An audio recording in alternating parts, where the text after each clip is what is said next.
Alors, bonjour à tous, je suis Valérie Liégeois, formatrice en constellation familiale et bien sûr praticienne, et je suis avec ma collègue Karine Isaac, qui habite au Népal. Désolée, on vient d'avoir un beau fou rire. Donc, merci de nous suivre pour toutes ces capsules qu'on vous propose, et vous pouvez bien sûr retrouver Karine dans son accompagnement via Zoom, qui n'est pas un accompagnement de second choix, ça a autant d'impact, hein. Et on va parler de la séparation dans le couple aujourd'hui. Est-ce que tu peux nous en dire un peu plus? Bah oui, ça arrive fréquemment que dans le couple arrive à la fin de son histoire. Et quand il y a des enfants, bah, ça peut engendrer des problématiques après.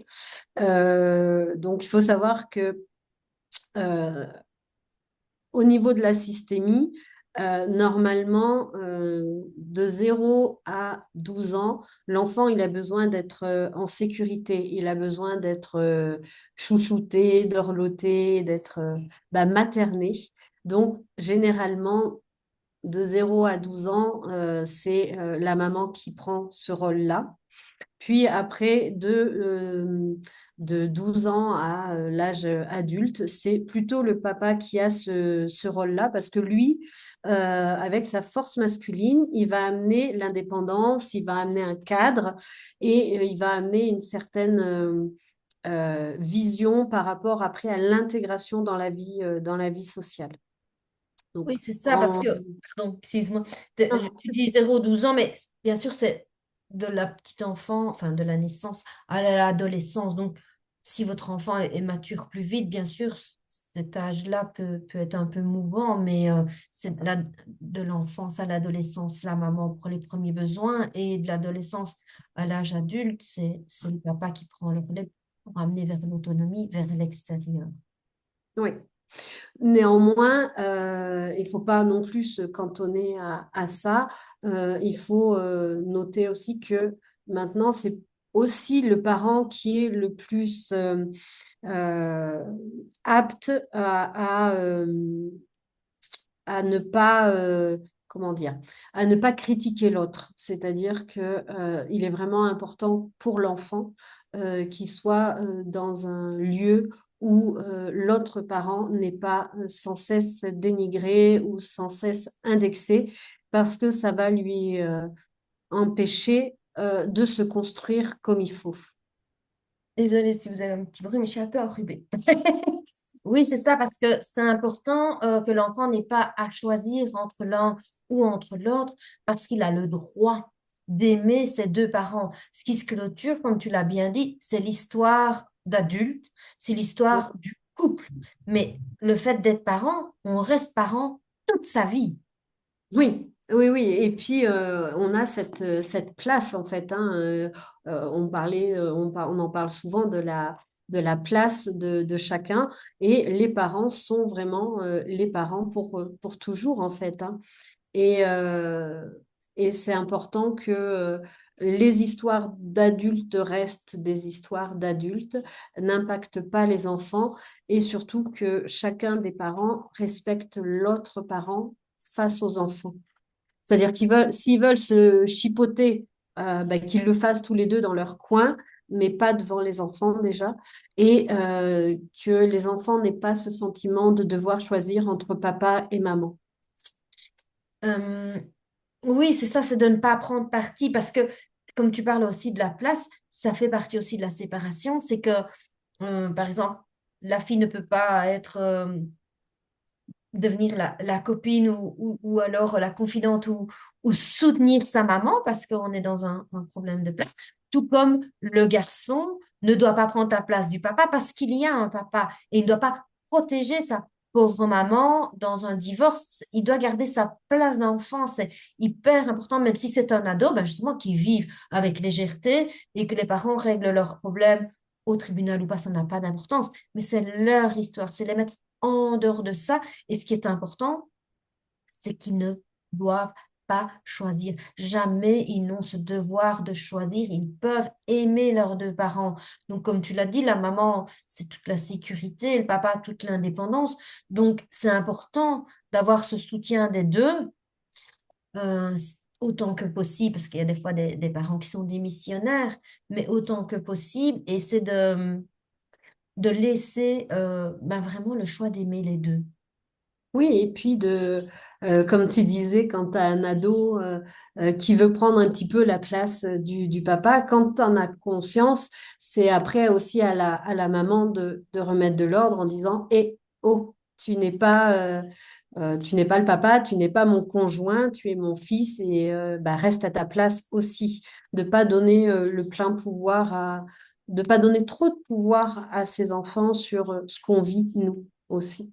Oui, puis c'est lourd. Parce que même s'il le fait vraiment par amour, tout ça, mais pour l'âme de l'enfant, c'est lourd parce qu'il prend une place qui n'est pas la sienne, parce que ça va lui enlever euh, un petit peu son insouciance.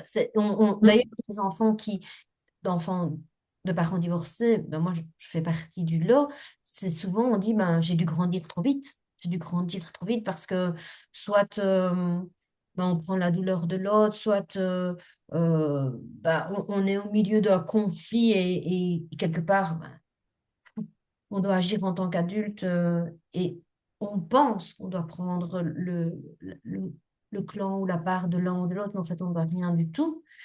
Mais on est dans ces loyautés-là. Oui, on le voit des fois dans les constellations où l'enfant va dire à sa maman, mais je suis là pour te protéger en fait. Et donc là, c'est à nous de dire, bah non, en fait, c'est à ta maman de te protéger. Oui, et on le voit physiquement aussi, parce qu'alors, surtout quand le garçon est grand, déjà il est grand physiquement, mais c'est pas pour ça que c'est un homme, et il prend sa maman dans les bras, il va lui caresser l'épaule, mais c'est un soutien. Mais au fait, dans l'ordre systémique, c'est les parents qui soutiennent l'enfant, c'est pas le contraire.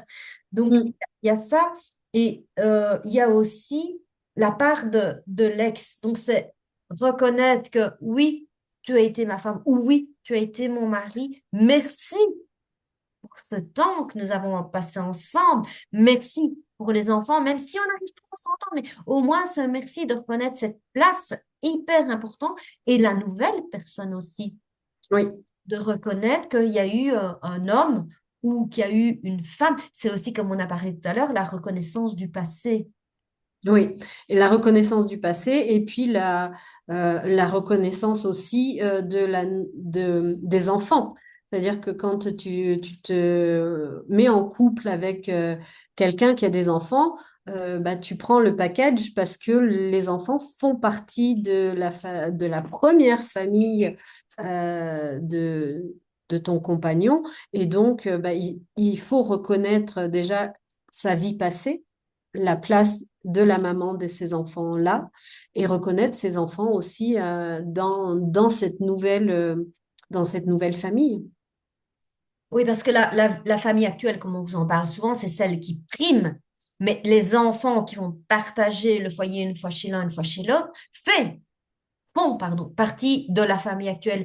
Donc, il y a cette reconnaissance, ok, tu as eu une vie passée, je connais comme c'est toujours ta maman, je ne vais pas prendre cette place, mais aujourd'hui, je vis avec ton papa ou je vis avec ta maman si c'est le contraire, mais c'est laisser aussi une place pour cette famille qui soit s'agrandit, soit enfin, qui est en train de se reformer. Donc, il y a un peu ces deux pans-là de respect. Oui, oui, oui, de respecter ce qui a été avant, ce qui est maintenant, aussi de ne pas faire de différence quant aux enfants. S'il y a déjà eu des enfants issus d'une première union, ne pas faire de différence avec les enfants qu'on va avoir en commun parce que ils font partie du cercle en fait. Ils ont leur place à juste titre que les enfants nés de la nouvelle union. Oui, et Faut les pas enfants, ils les s'adaptent. oublier. Oui, Oui, ils s'adaptent, ils ont cette faculté de s'adapter. Donc, si vous ne faites pas de différence, pour eux, ça sera comme leur frère et leur sœur. Il n'y aura pas, voilà, ça, il y aura pas de scission là-dedans. Par contre, le comportement d'adulte peut amener des blessures de rejet, des blessures de je ne fais pas partie, je ne sens pas où est ma place dans cette nouvelle famille. Oui, je suis un peu rejetée. Pourquoi est-ce que papa il fait ça avec lui, mais il le fait pas avec moi? Pourquoi est-ce que moi j'y ai pas droit? Tout ça, c'est vrai que ça crée des blessures. Et aussi, si la maman, par exemple, va critiquer la nouvelle compagne en disant oui, mais elle est ceci ou elle est cela, ça peut créer aussi des désordres parce que l'enfant, il va se sentir en porte-à-faux, il va avoir envie de soutenir un peu sa maman et donc il va peut-être inconsciemment aller contre la nouvelle compagne, c'est-à-dire créer des problématiques qui n'ont pas lieu d'être si chacun s'est resté à sa place et c'est s'écouter.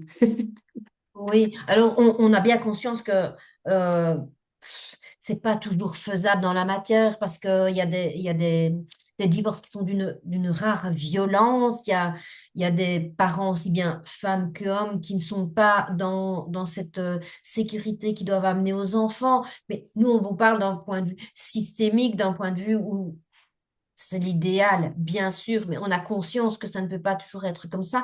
Maintenant, des fois, le fait de faire une constellation, ça peut ramener de la conscience et ça peut ramener à remettre chacun à sa place et peut-être Oui, les liens qui ont été blessés, de ramener comment je dirais, du lien et de la fluidité dans ces liens. oui.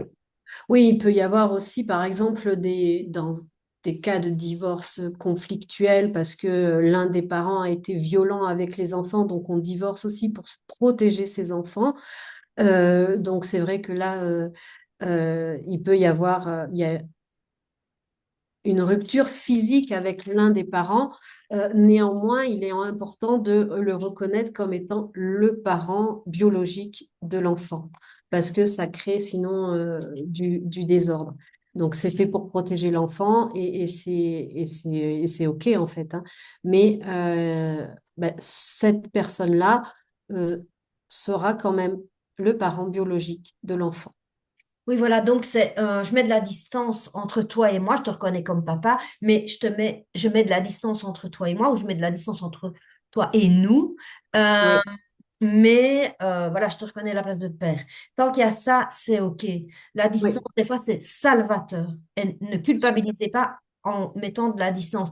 Par contre, on aura besoin de cette force yin qui est la maman et cette force yang qui est le papa. Donc, vous pouvez aller retrouver cette force toujours dans le système inverse. Donc, si du côté du papa, il n'y a pas assez de force, on peut retrouver du côté de la maman, de la force chez un oncle, chez un parrain, euh, chez un grand-père, enfin, quelque chose comme ça. Mais il faut aller retrouver cette force masculine pour donner accès à l'indépendance à l'enfant, au cadre à l'enfant, pour qu'il ose. Parce qu'autrement, chaque euh, sortie du cocon familial va être un peu comme une épreuve. Donc, trouver du travail, ça va être un petit peu aussi une épreuve du feu, comme j'ai envie de dire, ou alors des difficultés avec tout ce qui est cadre, avec tout ce qui est loi hiérarchique, enfin, non-respect de l'homme. Et comme un patron, souvent un patron, plus souvent qu'une patronne, même maintenant si ça s'ouvre bien, hein, mais c'est souvent quand même, ça reste quand même souvent un patron, mais il y aura un problème de respect aussi. oui. Oui, c'est important de bien lui, enfin, de donner les meilleures cartes possibles, en fait. Que ce soit dans la confiance et ces notions de respect dont on parlait tout à l'heure aussi. Et alors, il y a dans le cas, que ça me fait penser aussi, de parents soit alcooliques ou de parents qui sont dépendants en drogue, parce que ça existe, hein, faut pas Bien se sûr. leurrer. Mais c'est aussi peut-être aller retrouver cette force chez l'éducateur. À nouveau, il faut une référence, toujours une référence féminine, une référence masculine. Ça peut être par rapport aussi même à un professeur qui peut être un exemple, et ça redonne de la force. Comme c'est vraiment aller renourrir cette part Mm. masculine, cette part féminine, mais aussi son propre euh, parent qui est à l'intérieur de nous. Donc, être bienveillante envers nous côté maman et être bienveillant envers nous côté papa, parce qu'on a aussi ces deux yin-yang. Donc, c'est aussi aller puiser au départ vers l'extérieur ce qui nous a manqué, mais après, on a des ressources Oui. Oui, oui, oui, tout à fait. Ouais. Mais voilà, le truc, c'est que la séparation dans le couple n'a rien à voir avec l'amour que l'on porte à ses enfants et que eux nous portent, en fait. C'est, c'est vraiment deux choses différentes. Il faut pas faire un amalgame de tout et surtout pas prendre les enfants à partie dans autant que possible, même si la vie parfois elle peut être compliquée et c'est dur de faire cette part des choses. Mais autant que possible, essayer de faire les choses sans inclure les enfants dans les griefs qu'il peut avoir entre adultes. Ça, vraiment, ça leur permet de pouvoir aimer les deux, de s'aimer soi, parce qu'on est aussi une partie de son papa, une partie de sa maman. Et si on est une fille qu'on critique la maman, on se dit, mais moi, je veux pas devenir non plus une adulte parce que toutes les femmes, c'est des connes, ou tous les hommes, c'est des personnes volages, enfin, je sais pas, des clichés comme ça. On ne peut pas compter sur les hommes. Donc, ne parlez pas non plus comme ça parce que des fois, on se retrouve avec des garçons ou des filles qui ne veulent pas grandir ou qui s'autorisent pas à devenir. euh, Mm. et on peut même avoir des problèmes de garçons manqués pour des filles ou même ça peut aller jusque ce n'est pas une tare, mais pour vous expliquer, d'être homosexuel aussi pour rester loyal à ne pas décevoir le parent qui critique l'autre. Donc, voilà, autant que possible, rester impartial dans cette séparation et de laisser, s'il Oui, n'y a pas danger pour l'enfant, voir l'enfant, c'est les deux parents, s'il n'y a pas danger. oui, c'est ça. C'est de ne pas qu'il y ait pas que l'enfant ne soit pas en danger. Et ça me fait penser quand tu dis ça par rapport à l'autre parent qu'on peut critiquer, des fois on retrouve ça aussi dans les générations d'avant aussi. C'est-à-dire qu'à partir du moment où il y a eu cette scission entre le couple et que ça s'est mal passé, ben, les générations euh, suivantes ont encodé le fait que l'homme est mauvais, par exemple, que il va nous trahir, que on doit tout porter toute seule. Et du coup, dans les générations qui suivent, on peut avoir des femmes qui ont l'impression qu'elles doivent porter tout le monde sur leurs épaules aussi. Euh, Oui, et et gérer seul, mais alors elles sont souvent épuisées, à bout de souffle. Il arrive un moment où il peut y avoir des burn-out familiaux ou des burn-out aussi au niveau du travail, parce qu'on se donne, on doit se couper en quatre, on doit se couper partout. Et oui, enfin, après, il y a des hommes qui font ça aussi, hein, il n'y a pas que le oui, mari. oui. Hein. Mais et donc, du coup, on est sur tous les fronts. C'est vrai que si on a engrammé dans nos cellules qu'on ne peut pas compter sur l'homme, ben, c'est lourd. Donc, Oui, voilà, sortir de ces croyances limitantes. oui. Oui, oui, c'est euh, tout la beauté aussi des constellations, en fait. C'est ça, c'est aller déprogrammer tout ça de manière à être, cadre de la séparation du couple, c'est vraiment reconnaître les deux parents et les enfants à leur juste place et les nouveaux compagnons aussi qui rentrent dans la vie. Ainsi que l'ex. Et bien voilà, je pense qu'on a quand même brassé un petit peu un tableau pour que vous puissiez mettre de la conscience sur ben, ce qui est l'idéal. Bien sûr, on est tout à fait conscient de ça, mais ce qui est l'idéal, c'est ce qu'on vient de vous citer. Et donc après, ben, à vous à faire en conscience ce qui est juste et redonner ces deux forces, féminin et masculin, pour que votre enfant porte le moins de bagages possible et le plus d'aisance d'aller vers ce qui est juste Ouais. pour eux, pour lui. Sans culpabilité, parce qu'on fait toujours ce qu'on peut avec ce qu'on a. Et donc, soyons indulgents envers nous-mêmes quand même aussi. Oui. On n'est pas, euh, on n'est pas des parents parfaits, mais en ayant ces éclairages-là, on peut être euh, des meilleurs accompagnateurs pour nos enfants. Mhm. D'être avec plus de prise de conscience et de justesse, même si ça demande bah, de se réajuster parce qu'à chaque instant, parce qu'on est humain. C'est Il ça. flûte. On a le droit de temps en temps On à a le droit d'être faillible, à faire. on a le droit de pas faire tout le temps comme il faut. Ça fait partie de notre nature et donc voilà. Après, le tout, c'est de réajuster, de se réaligner et puis voilà, d'avancer. Et de rééquilibrer. Je te remercie, Karine, ben, à nouveau de m'avoir accompagnée dans cette capsule sur justement la séparation dans le couple, qu'est-ce que ça engendre pour les enfants, qu'est-ce que ça engendre dans la place et bien sûr dans l'équilibre des enfants. Donc, on peut te retrouver sur Lotus et Papillon, donc TikTok, Instagram, Facebook, site internet.